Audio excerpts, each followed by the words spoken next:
आपण मागच्या लेक्चरला सेल नावाचा चॅप्टर बघितला. आपण बोललो होतो की एकतर सेल ह्या चॅप्टरवरती कंबाईनच्या पूर्वपरीक्षेमध्ये एक प्रश्न येतो. जर सेलवरती प्रश्न नाही आला तर जो टिश्यू नावाचा चॅप्टर आहे, ह्या टिश्यू नावाच्या चॅप्टरवरती एक प्रश्न येतो. ह्या दोन चॅप्टर मिळून प्रश्न आपल्याला पाहायला मिळतात.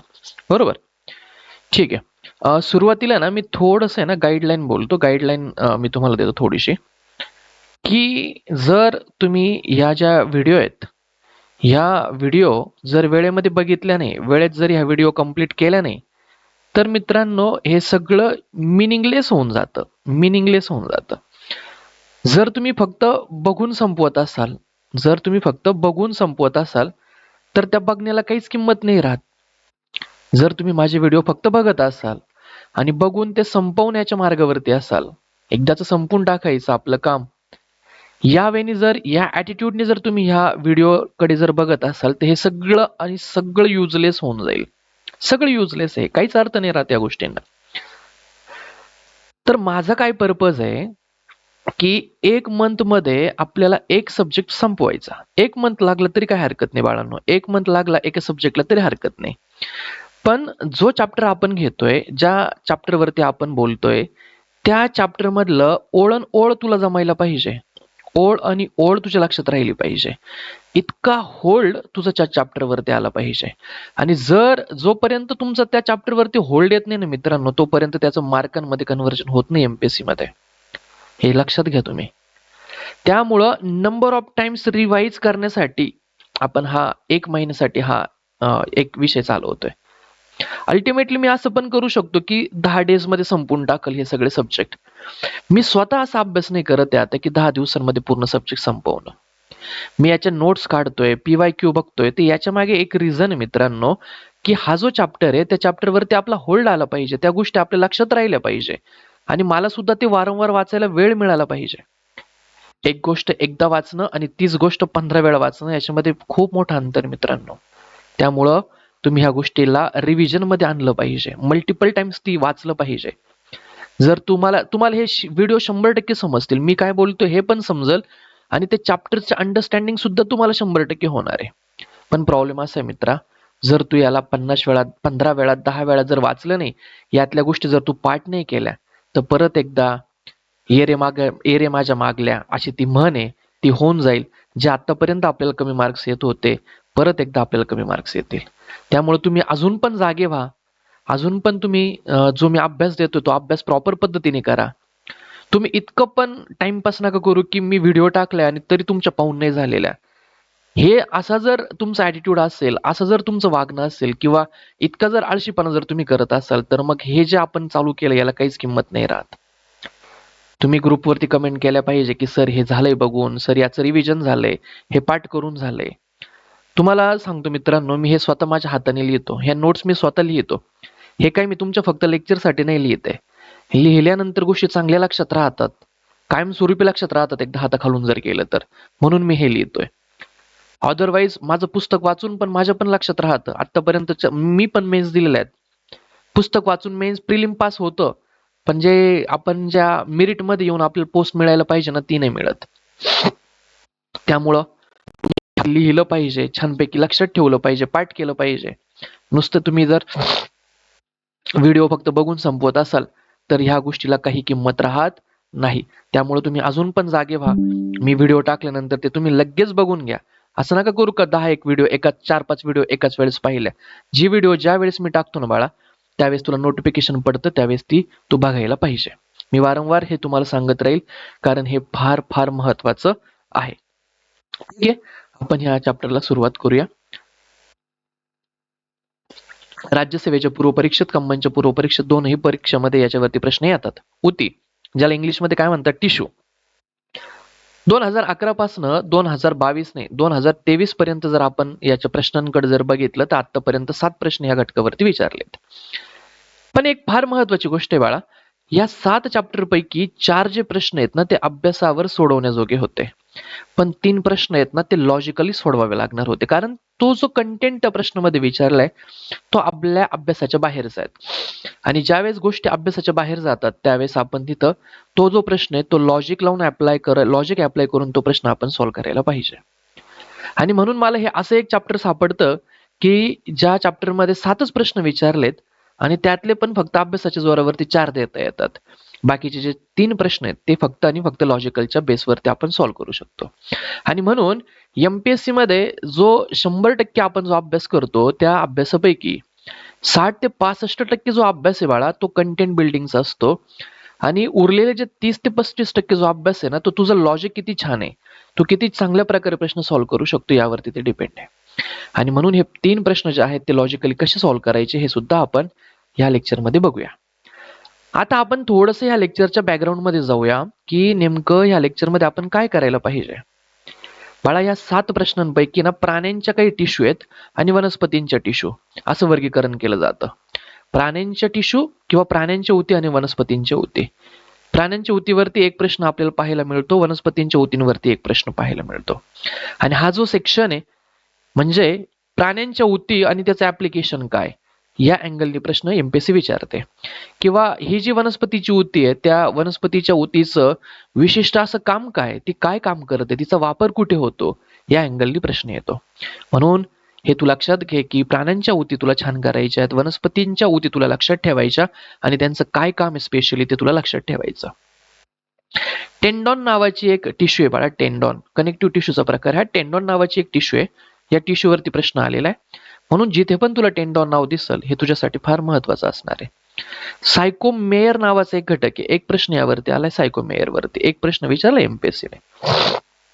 तर सायकोमेयर तुझ्यासाठी महत्वाचं. बास्ट फायबर वरती एक प्रश्न आलाय म्हणून बास्ट फायबर आपल्यासाठी महत्वाचा. आणि फ्लोएम वरती एक प्रश्न आलेला आहे. तर वरवर पाहता जर आपण ह्या चॅप्टरकडे जर आपण वरवर जर बघितलं तर असं लक्षात येतं की प्राण्यांच्या ऊती आणि त्यांचे प्रकार आपण केलं पाहिजे, वनस्पतींच्या ऊती आणि त्यांचे प्रकार आपण छान लक्षात ठेवलं पाहिजे. टेंडॉन काय थोडंसं बेसिक अंडरस्टँडिंग करून घेऊया. बास्ट फायबर आपल्यासाठी महत्वाचं. सार्कोमेयर वरती प्रश्न आहे आणि फ्लोएम वरती प्रश्न आहे.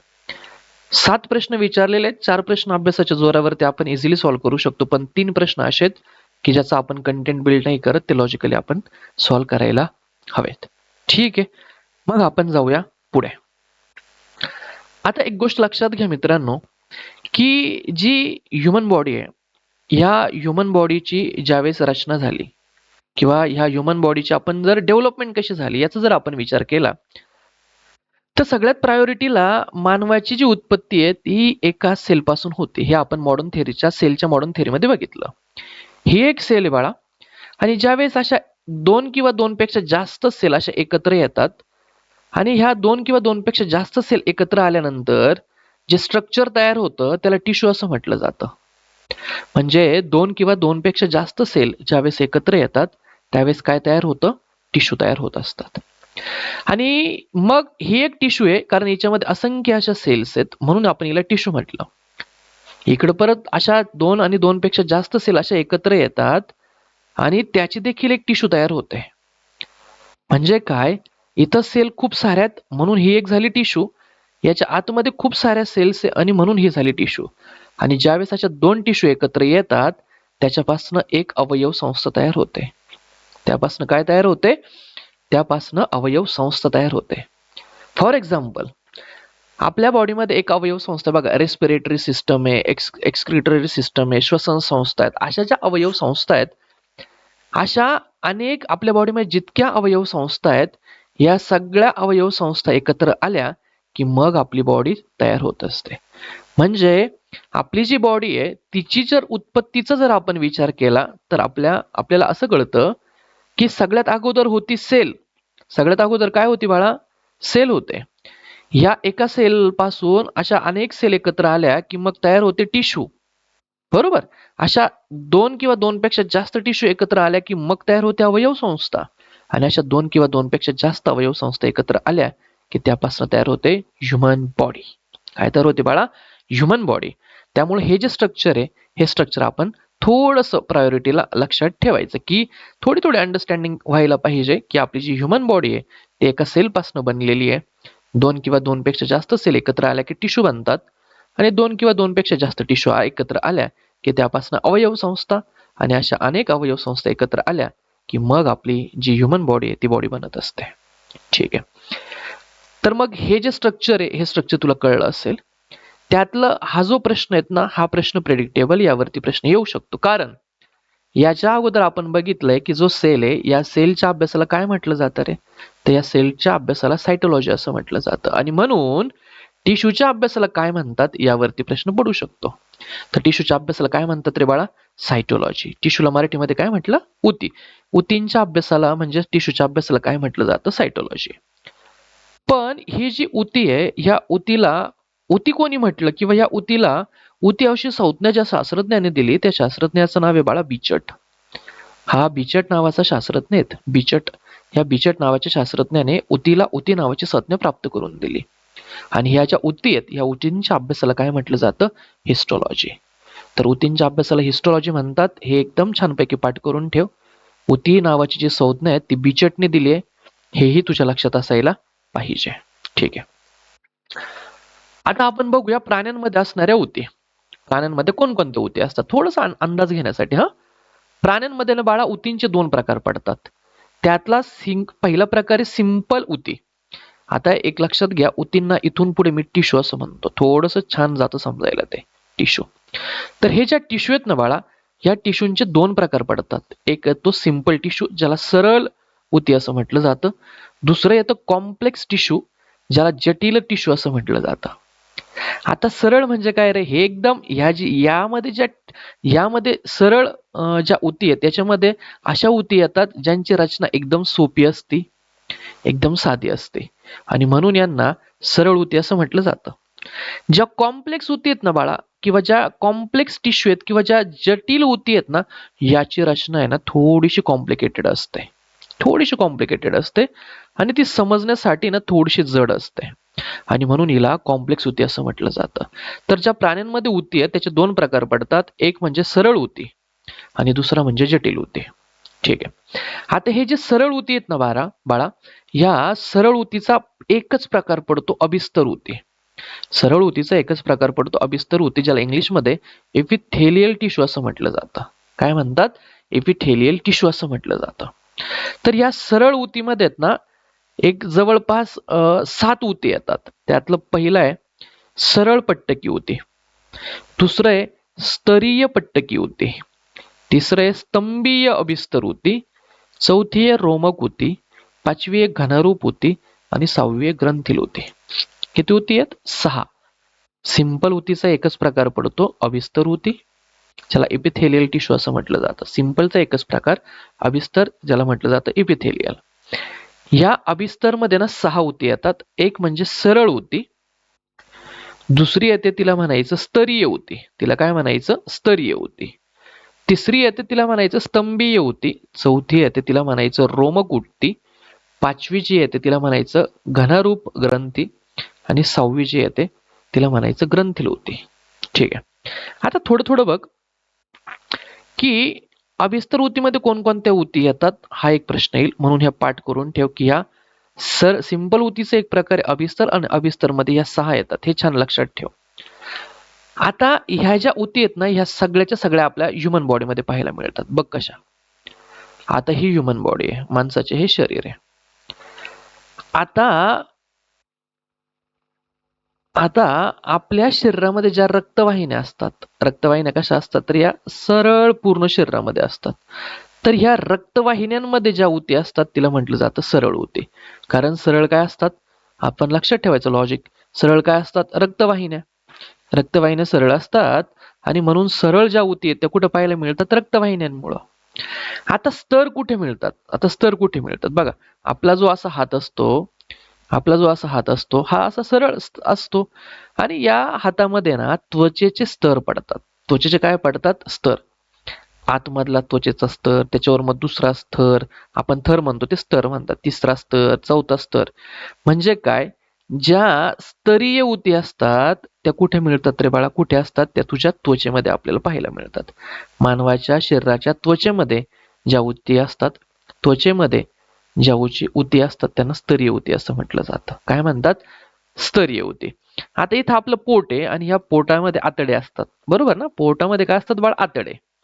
आणि ह्या आतड्यांमध्ये ज्या ऊती असतात ना त्यांना म्हटलं जातं, आतड्यांमध्ये नाही, तर आतड्यांमध्ये ज्या ऊती असतात त्यांना घनरूप ऊती म्हटलं जातं. आतड्यांमध्ये ज्या ऊती असतात त्यांना घनरूप ऊती असं म्हटलं जातं. बरोबर. आता ह्या ज्या स्तंभीय ऊती आहेत, या स्तंभीय मग ऊती कुठं सापडतात? ज्या आपल्या शरीरामध्ये जिथे लाळ तयार होत असते किंवा आपल्या शरीरामध्ये जी किडनी आहे, किडनी आणि लाळ या दोन ठिकाणी स्तंभीय ऊती आपल्याला पाहायला मिळतात. आतड्यांमध्ये रोमक, आतड्यांमध्ये आपल्याला घनरूप ऊती पाहायला मिळतात आणि जो श्वसन मार्ग आहे, या श्वसन मार्गामध्ये रोमक नावाची ऊती पाहायला मिळतात आणि ज्यातनं आपल्या शरीरातनं ज्या ठिकाणावरून आपला घाम बाहेर येतो त्या ऊतींना ग्रंथील ऊती असं म्हटलं जातं. तर हे जे ऊतींचं ऍप्लिकेशन आहे, या ऊतींच्या ऍप्लिकेशन वरती परीक्षेला प्रश्न पडतो आणि म्हणून थोडंसं बॅकग्राऊंड मी इथं सांगून ठेवलं की थोडी थोडी आयडिया आपल्याला मिळून जाते की प्रत्येक ऊती नेमकी सापडते कुठे, प्रत्येक ऊतीचं ऍप्लिकेशन काय, किंवा ऍप्लिकेशन म्हणण्यापेक्षा ती ऊती आपल्या शरीरामध्ये कुठे सापडते यावरती परीक्षेला प्रश्न येतो. आणि म्हणून तुला थोडीशी वरवरची आयडिया आली असेल की ही जी सरळ ऊती ही कुठे सापडते बाळा? रक्तवाहिन्यांमध्ये. सरळ ऊती कुठे सापडते? रक्तवाहिन्यांमध्ये. स्तरीय ऊती कुठे सापडते रे बाळा? त्वचेमध्ये. त्वचेमध्ये स्तरीय ऊती सापडतात. स्तंभीय ऊती, स्तंभीय ज्या ऊती आहेत त्या आपल्या रोमक ऊती कुठे सापडतात? श्वसन मार्गांमध्ये सापडतात. बरोबर. आणि ज्या ग्रंथील ऊती आहेत, ह्या ग्रंथील ऊतींचं काम काय? कुठे सापडतात? ज्यातनं आपल्याला घाम, शरीरातनं घाम ज्या ठिकाणावरून बाहेर येतो त्या ठिकाणी आपल्याला ग्रंथील ऊती सापडताना मिळतात. ठीक आहे. घनरूप ऊती आणि ह्या ज्या आहेत त्या आपण थोडंसं पुढे बघूया. आता पुढचा जो प्रकार आहे तो म्हणजे जटिल किंवा कॉम्प्लेक्स. त्याला काय म्हटलेलं आहे? जटिल ऊती किंवा कॉम्प्लेक्स. आता या जटिल ऊतीच्या ना 3 प्रकार पडतात. त्यातला पहिला आणि सगळ्यात महत्वाचं म्हणजे कनेक्टिव्ह ऊती, ज्याला मराठीमध्ये संयोजी ऊती असं म्हटलं जातं. दुसरा प्रकार पडतो मस्क्युलर ऊती, जिला स्नायू ऊती असं म्हटलं जातं. आणि तिसरा प्रकार पडतो नर्वस टिश्यू, ज्याला चेता ऊती असं म्हटलं जातं. तर फक्त लक्षात असू द्या की कॉम्प्लेक्सचे 3 प्रकार पडतात. एक कनेक्टिव्ह टिश्यू, 2 मस्क्युलर टिश्यू आणि 3 नर्वस टिश्यू. आता हे जे प्रकार आहेत ह्या प्रकारांपैकी सगळ्यात जास्त आणि प्रश्न जर कुठे येत असेल तर तो प्रश्न येतो कनेक्टिव्ह टिश्यूवरती. कुठे प्रश्न येतो? कनेक्टिव्ह टिश्यूवरती. मस्क्युलर आणि नर्वस टिश्यूवरती प्रश्न विचारला जात नाही. आता सगळ्यात अगोदर हे पाठ करायचं का कनेक्टिव्ह टिश्यू मध्ये काय काय येतं, कनेक्टिव्ह टिश्यू मध्ये कोणकोणत्या टिश्यूंचा समावेश होतो, असं हे पाठ करायचं. कारण काय, एकदा एमपीएससीने विचारलं होतं की हा जो रक्त आहे किंवा हे जे ब्लड आहे हे खालीलपैकी कोणत्या टिश्यूचा प्रकार आहे? तर जे ब्लड आहे ना बाळा, हा ब्लड कनेक्टिव्ह टिश्यूंचा प्रकार येतो. त्यामुळं कनेक्टिव्ह टिश्यूंच्या कोणकोणत्या आणखी टिश्यू आहेत, याचे प्रकार काय काय पडतात यावरती प्रश्न पडू शकतो. मग आपल्या शरीरामध्ये जे हाडं आहेत, ज्याला आपण बोन म्हणतो, हा बोन सुद्धा कनेक्टिव्ह टिश्यूंचा प्रकार आहे. कसं लक्षात ठेवायचं? एकाला एक हाड कनेक्ट होऊनच मग आपल्या शरीराचा सापळा तयार होतो ना, म्हणून हे जे हाड आहेत हा कनेक्टिव्ह टिश्यूंचा प्रकार आहे. आता हे जे ब्लड आहे या ब्लडामध्ये ना थोडंसं चिकटपणा असतो आणि मग हे रक्त सुद्धा एकमेकांना चिटकून कनेक्ट होऊन आपल्या बॉडीमध्ये रक्ताचा फ्लो होत असतो. हे लॉजिक लावू आपण. लिगामेंट म्हणजे काय? लिगामेंट म्हणजे काय, किंवा टेंडॉन म्हणजे काय, किंवा कार्टिलेज म्हणजे काय, किंवा ॲडिपोज टिश्यू, ज्याला आपल्या शरीरामध्ये जी चरबी साचते, या सगळ्याच्या सगळे जे चरबी आहेत हिला ॲडिपोज टिश्यू असं म्हटलं जातं. आणि ह्या चरबी एकाला एक कनेक्ट होऊनच मग कनेक्टिव्ह टिश्यू तयार होते. म्हणून चरबी सुद्धा काय कनेक्टिव्ह टिश्यूचा प्रकार आहे. किंवा विरल ऊती, याला एरोलर ऊती, AREOLAR, एरोलर ऊती असं सुद्धा म्हटलं जातं. हा सुद्धा कनेक्टिव्ह टिश्यूचा प्रकार आहे. लिगामेंट, अस्थिबंध, जे 2 हाडं ज्या गोष्टीने जोडलं जातं त्याला लिगामेंट असं म्हटलं जातं. तर हा लिगामेंट सुद्धा 2 हाडं जोडण्याचा म्हणजे काम करतो. म्हणजे हे परत कनेक्टिव्ह टिश्यूचा प्रकार आला. कनेक्ट करण्याचं काम आलं की कनेक्टिव्ह टिश्यूचा प्रकार आहे. टेंडॉन, या टेंडॉनवरती प्रश्न विचारलेला आहे. आता जो हाडं आणि स्नायू, हा टेंडॉन काय करतो रे बाळा? हाडं आणि स्नायू जोडण्याचं काम करतो. आणि म्हणून हे परत जोडण्याचं काम आलं ना, परत कनेक्ट करण्याचं काम आलं, म्हणून टेंडॉन सुद्धा कनेक्टिव्ह टिश्यूचा प्रकार आहे.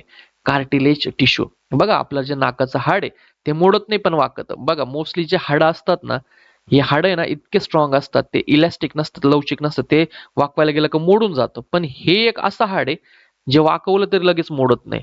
आणि म्हणून असं हाड जे वाकवलं तरी मोडत नाही त्याला कार्टिलेज असं म्हटलं जातं. कारण त्याच्यामध्ये कार्टिलेज टिश्यू असतात म्हणून ते मोडलं जात नाही.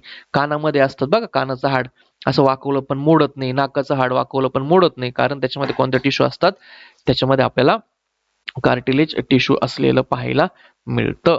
आणि म्हणून हा जो प्रकार आपण पाहिलाय हा प्रकार आपल्यासाठी फार महत्वाचा आहे.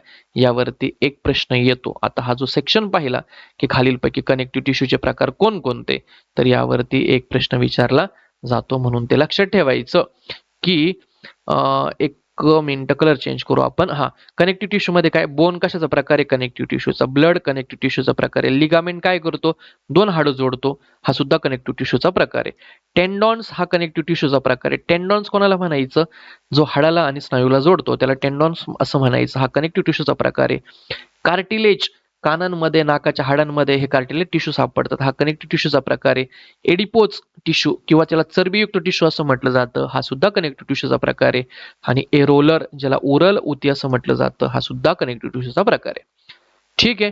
मग कॉम्प्लेक्स ऊती त्यातला एक प्रकार येतो कनेक्टिव्ह, दुसरा येतो मस्क्युलर आणि तिसरा येतो नर्वस. आणि एक कनेक्टिव्ह टिश्यूच्या आपण नॉर्मल तोंडओळख करून घेतली हे प्रकार. सिंपल ऊतीचा एकच प्रकार येतो तो म्हणजे अभिस्तर. त्यातला पहिला सरळ पट्टकी, सरळ पट्टकी, स्तरीय पट्टकी, स्तंभीय, रोमक, घनारूप आणि ग्रंथील. हे मराठी लक्षात ठेवायचं, कारण इकडून मराठीमध्ये याचा वापर किंवा ह्या कुठं प्रेझेंट असतात हे मराठी शब्दांवरनं लक्षात राहतं. आणि हे मराठीमध्ये गेलं का थोडं अवघड जातं. आणि याचं ऍप्लिकेशन पाहण्यासाठी हे इंग्लिश नाव आपल्याला लक्षात ठेवलं तर मग तो प्रश्न सॉल्व्ह करणं सोपं जातं. ठीक आहे. आपण मग बघूया सिंपल ऊती, म्हणजे आपण सुरुवात केली होती सिंपल ऊती. ह्या सिंपल ऊतीबद्दल आपण बघूया. या सिंपल ऊतीचा एक प्रकार पडतो तो म्हणजे कोणता, अभिस्तर ऊती, ज्याला इंग्लिशमध्ये एपिथेलियल टिश्यू असं म्हटलं जातं. आता ज्या अभिस्तर ऊती किंवा ज्या सिंपल ऊती आहेत ना बाळा, यांची जी रचना आहेत ना ही दाटीवाटीची असते. म्हणजे ह्या एकाला एक अशा इतक्या टच असतात, एकमेकांमध्ये अजिबात अंतर ठेवत नाही. आणि म्हणून यांची जी रचना आहे ही दाटीवाटीची असते, हे एकमेकांना चिटकून असतात. आणि यांच्या असे एकावर एक स्तर तयार होत असतात. आणि त्याचबरोबर ह्या ऊतींचं सगळ्यात महत्वाचं काम काय, हे आपले जे शरीर आहे आणि या शरीराचे जे अवयव आहे या अवयवाचं संरक्षण करतात. यावरती प्रश्न विचारला जात नाही, हे फक्त वाचून घ्यायचं. कस ऍक्च्युली अभिस्तर ऊती म्हणजे काय, थोडंसं बॅकग्राऊंड समजायला किंवा आपल्या लक्षात येण्यासाठी, की याची रचना दाटेवाटीची असते, चिटकून असतं, स्तर तयार होत असतात आणि हे आपल्या अवयवांचं संरक्षण करतात.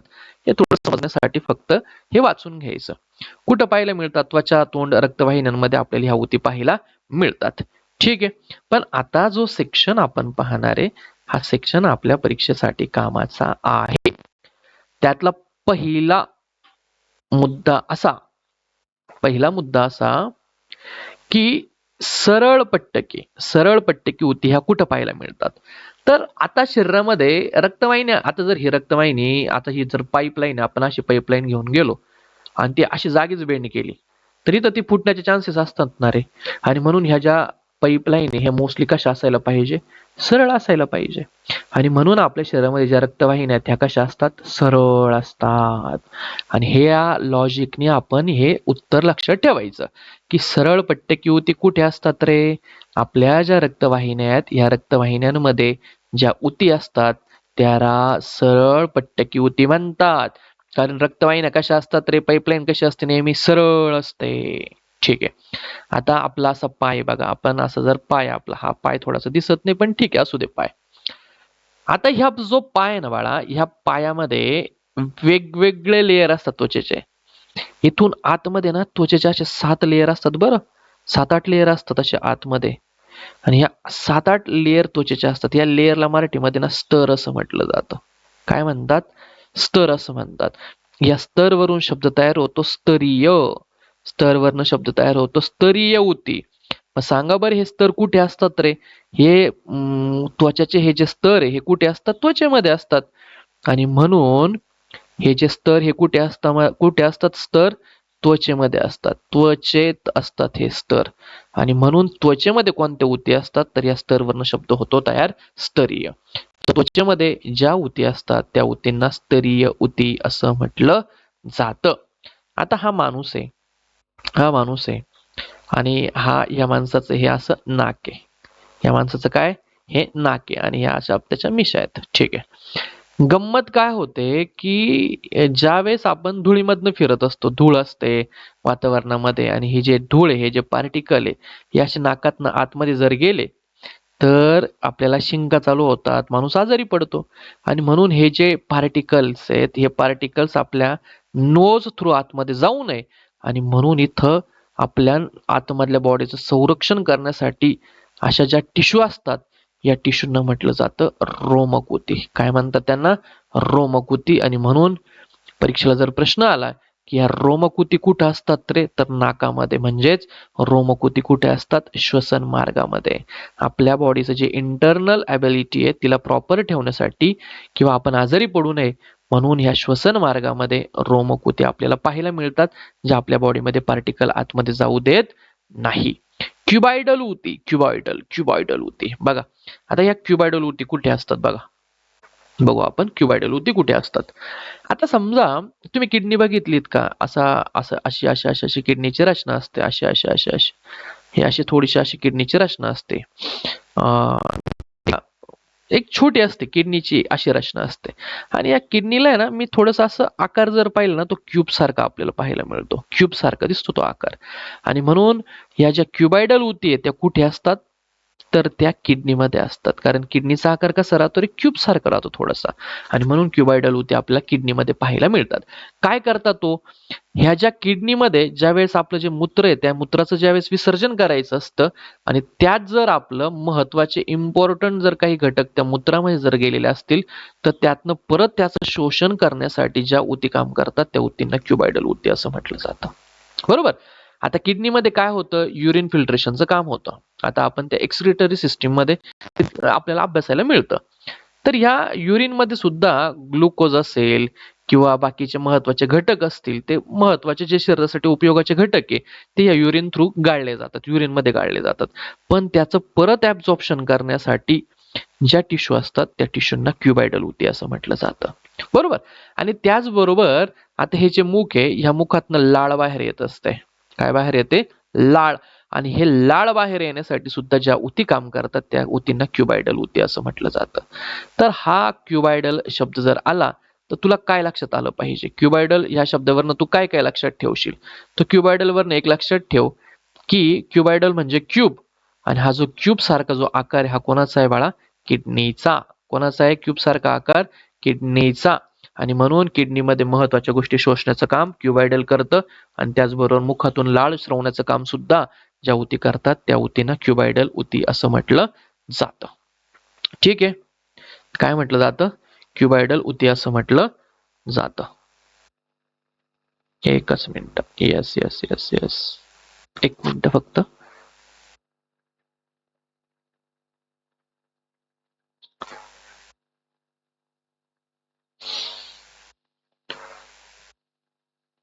ठीक आहे.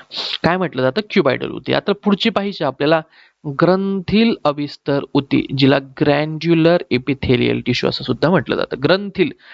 ग्रंथील म्हणजे काय? आपल्या शरीरामधनं घाम स्रवण्याचं, आपल्या शरीरातनं घाम बाहेर पडतो, असा तेलकट पदार्थ बाहेर पडतो किंवा जो श्लेष्मल आहे हा श्लेष्मल सुद्धा बाहेर पडत असतो नाकातनं. मग ज्या गोष्टी आपल्या शरीरातनं बाहेर पडतात ना, घाम असेल, तेलकट पदार्थ असेल किंवा श्लेष्मल असेल, या तिघांना शरीराच्या बाहेर पडण्यासाठी ज्या टिश्यू हेल्प करत असतात त्या टिश्यूंना ग्रॅन्ड्युलर किंवा ग्रंथील ऊती असं म्हटलं जातं. बरोबर. तर ह्या ज्या ऊती आहेत आणि ह्या ऊतींचे जे प्रकार आहेत या ऊतींच्या प्रकारांवरती परीक्षेला प्रश्न येतो आणि म्हणून ते प्रकार लक्षात ठेवायचे म्हणजे ठेवायचेच. आय थिंक यातनं आपण फक्त स्तंभीय ऊती तिथं पाहिलं नाही. या स्तंभीय ऊती कुठे असतात? तर या स्तंभीय ऊती आतड्यांमध्ये असतात. एवढं लक्षात ठेवायचं. स्तंभीय ऊती कुठे असतात? आतड्यांमध्ये. ठीक आहे. आता आपण नेहमीप्रमाणे याची एक फास्ट मध्ये रिव्हिजन करू आणि आपण पुढे जाऊ. चला सांगा. सरळ ऊती कुठे असतात रे? सरळ काय असतात? रक्तवाहिन्या. म्हणून सरळ ऊती रक्तवाहिन्यांमध्ये पाहायला मिळतात. स्तर कशाचे असतात रे? त्वचेचे. आणि म्हणून या स्तरीय ऊती कुठे पाहायला मिळतात? त्वचेमध्ये. रोमक ऊती कुठे असतात तरी? रोमक या नाकामध्ये, श्वसन मार्गामध्ये. बाकीचे हे पार्टिकल आतमध्ये जाऊ नये म्हणून तिथे रोमक ऊती असतात. क्युबायडल, क्यूबचा आकार कोणाचा असतो रे? किडनीचा. आणि म्हणून किडनीमध्ये महत्वाच्या गोष्टींचं परत एकदा शोषण करण्यासाठी ज्या ऊती असतात त्यांना क्युबायडल असं म्हटलं जातं. किंवा लाळ स्रवण्यासाठी ज्या ऊती मदत करतात, लाळ स्रवण्यासाठी ज्या ऊती मदत करतात त्या ऊतींना सुद्धा क्युबायडल ऊती असं म्हटलं जातं. आणि त्याचबरोबर शेवटचा प्रकार तो म्हणजे ग्रंथील ऊती. घाम शरीराच्या बाहेर स्रवण्यासाठी किंवा तेलकट पदार्थ शरीराच्या बाहेर सिक्रेट होण्यासाठी आणि श्लेष्मल शरीराच्या बाहेर सिक्रेट होण्यासाठी ज्या ऊती हेल्प करतात त्या ऊतींना ग्रॅन्ड्युलर किंवा ग्रंथील अभिस्तर ऊती असं म्हटलं जातं. ठीक आहे, आपण जाऊया पुढच्या. आणि आता हे जे सांगितलं ना, हे मोस्ट इम्पॉर्टंट आहे बरं. या उती कुठे कुठे असतात हे मोस्ट इम्पॉर्टंट आहे. ह्या उती कुठे कुठे असतात यावरती परीक्षेला प्रश्न विचारला जातो आणि म्हणून तुम्हाला ते जमायला पाहिजे. ठीक आहे, आणि म्हणून तुम्हाला ते जमलं पाहिजे. बाकीचं कंटेंट बघूया आपण. हे मोस्ट इम्पॉर्टंट यावरती प्रश्न विचारला जातो. ठीक आहे, आता बघूया आपण मानवी त्वचा. आपली जी मानवी त्वचा आहेत ना बाळा, हा सर्वात मोठा अवयव आहे. शरीरातला सर्वात मोठा अवयव कोणता? तर मानवी त्वचा. हे बहुतेक मुलांना माहित नसतं, हे पाठ करायचं. शरीरातला सर्वात मोठा अवयव कोणता? तर ते म्हणजे मानवी त्वचा. आता ह्या मानवी त्वचेचे आहेत ना दोन प्रकार पडतात. एक राहते बाह्य भागात. आता जर हा हात असेल तरी हाताच्या बाहेरच्या बाजूनी काही त्वचा असते आणि आतमध्ये त्वचा असते. म्हणून याचे दोन प्रकार पडतात, बाह्य त्वचा आणि दुसरी म्हणजे आतमध्ये असलेली त्वचा. बाह्य त्वचाला एपिडर्मिस असं म्हटलं जातं, आतमधल्या त्वचाला डर्मिस असं म्हटलं जातं. ठीक आहे, आता ही जी बाह्य त्वचा आहेत ना बाळा, ह्या बाह्य त्वचामध्ये एक महत्वाचं रसायन असतं, केमिकल असतं, ज्याला मॅलेनिन असं म्हटलं जातं. बाह्य त्वचा शरीराच्या बाह्य भागामध्ये जे सगळ्यात महत्वाचं जे केमिकल असतो, कलर पिगमेंट असतो, त्याला मेलॅनिन असं म्हटलं जातं. आणि हा मेलॅनिन आपल्या शरीराचं म्हणजे त्वचेचं हे जे युव्ही रेज आहे, या युव्ही रेज पासून संरक्षण करण्याचं काम करतं. ठीक आहे, मग बाह्य त्वचेमध्ये काय असतं? मेलॅनिन. ते काय करतं? युव्ही रेज पासून आपल्या बॉडीचं संरक्षण करतं. ज्या बॉडीमध्ये जे आत त्वचा असते तिला डर्मिस असं म्हटलं जातं. आणि ह्या त्वचेच्या ही जी आतमधली त्वचा आहे याच्या सुद्धा खाली, आतमधल्या त्वचेच्या खाली चेता असतात आणि त्याचबरोबर ज्या रक्तवाहिन्या आहेत, ह्या रक्तवाहिन्यांची जाळ्या असलेलं आपल्याला पाहायला मिळतं. इथपर्यंतच लक्षात ठेवायचं. मला वाटतं परीक्षेसाठी हा जो मेलॅनिन आहे, हा मेलॅनिन महत्वाचा, किंवा आपल्या शरीराचं किंवा त्वचेचं युव्ही रेज पासून संरक्षण करण्याचं काम कोणता कलर पिगमेंट करतो? तर मेलॅनिन नावाचा जो कलर पिगमेंट आहे हा त्यासाठी हेल्प करतो. म्हणून हे वाक्य आपल्यासाठी महत्वाचं. हे फक्त वाचून घ्यायचं की आपली जी अंतत्वचा आहेत, आतमधली जी त्वचा आहेत, त्याच्या खाली चेता आणि रक्तवाहिन्यांचे जाळे असलेलं आपल्याला पाहायला मिळतं. आणि ह्या अंतत्वचेच्या म्हणजे जे आतमधला जो थर आहे त्वचेचा, याच्याही आतमध्ये परत एक थर येतो, ज्याला उपत्वचीय थर असं म्हटलं जातं. अंतत्वचा, आता हा बाह्य भाग आहे, ही बाह्य त्वचा आहेत, ही झाली अंतत्वचा. आणि या अंतत्वचेच्या पण खाली परत एक लेयर येतो, ह्या लेयरला म्हटलं जातं उपत्वचीय थर. उपत्वचीय थर असं म्हटलं जातं. आणि ह्या उपत्वचीय थरापासूनच तापमानाचं कंट्रोल केलं जातं किंवा व्हिटॅमिन डी ची निर्मिती केली जाते. तर व्हिटॅमिन डी ची निर्मिती आणि तापमानाचं कंट्रोल हे उपत्वचीय थरापासून केलं जातं. आणि हा उपत्वचीय थर अंतत्वचेच्या खालच्या भागामध्ये आपल्याला पाहायला मिळतो. त्वचेच्या खालच्या भागामध्ये हा थर असलेला आपल्याला कळतं. तर अशा प्रकारचा हा कंटेंट आहे. मानवी त्वचा, सर्वात मोठा अवयव जर कोणता असेल तर सर्वात मोठा अवयव म्हणजे आपल्या शरीरामध्ये असलेली मानवी त्वचा. मेलॅनिन कुठे असतो? बाह्य भागामध्ये. काय करतो? युव्ही रेज पासून आपल्या त्वचेचं संरक्षण करतो. अंतत्वचा, त्याच्या खाली काय असतं रे? रक्तचेता आणि रक्तवाहिन्या असतात. आणि या अंतत्वचेच्या पण आतमध्ये एक थर असतो, त्याला उपत्वचीय थर असं म्हटलं जातं. तोच आपल्या बॉडीचं तापमान कंट्रोल करतो आणि व्हिटॅमिन डी ची निर्मिती सुद्धा करण्याचं तो काम करत असतो. ठीक आहे, अशा प्रकारे आपण हा जो कंटेंट पाहिला, हा कंटेंट फार महत्वाचा आहे. या कंटेंट वरती कंबाईनच्या पूर्वपरीक्षेमध्ये एक प्रश्न विचारला जाण्याची शक्यता होती. आणि ह्या उती आपल्या शरीरामध्ये कुठे सापडतात आणि एक एक बिट्स ते आपल्या शरीरामध्ये कशाचं काम करतात या प्रकारे.